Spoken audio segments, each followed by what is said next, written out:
I have decided to follow Jesus. I have decided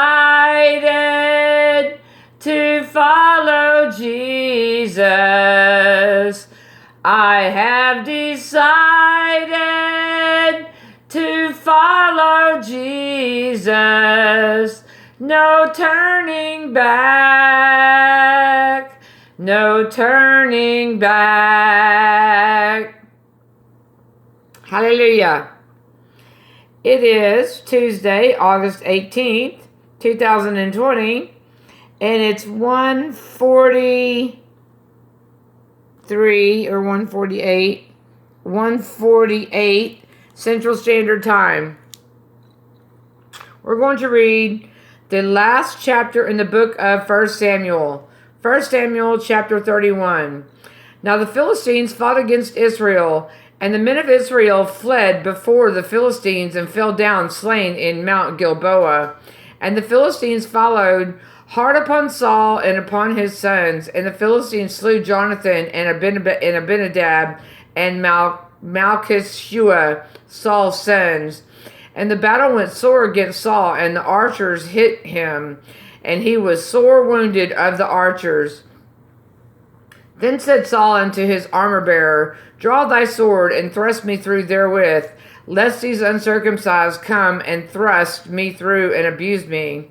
But his armourbearer would not, for he was sore afraid. Therefore Saul took a sword and fell upon it. And when his armourbearer saw that Saul was dead, he fell likewise on his sword and died with him. So Saul died, and his 3 sons, and his armour-bearer, and all his men that same day altogether. And when the men of Israel that were on the other side of the valley, and they that were on the other side Jordan, saw that the men of Israel fled, and that Saul and his sons were dead, they forsook the cities and fled, and the Philistines came and dwelt in them. And it came to pass on the morrow, when the Philistines came to strip the slain, that they found Saul and his 3 sons fallen in Mount Gilboa. And they cut off his head, and stripped off his armor, and sent in the land of the Philistines round about to publish it in the house of their idols and among the people. And they put his armor in the house of Ashtaroth, and they fastened his body to the wall of Bethshan.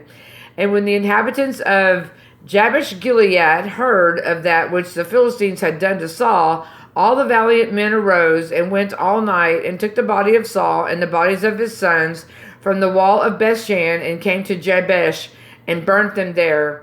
And they took their bones and buried them under a tree at Jabesh and fasted 7 days. Hallelujah.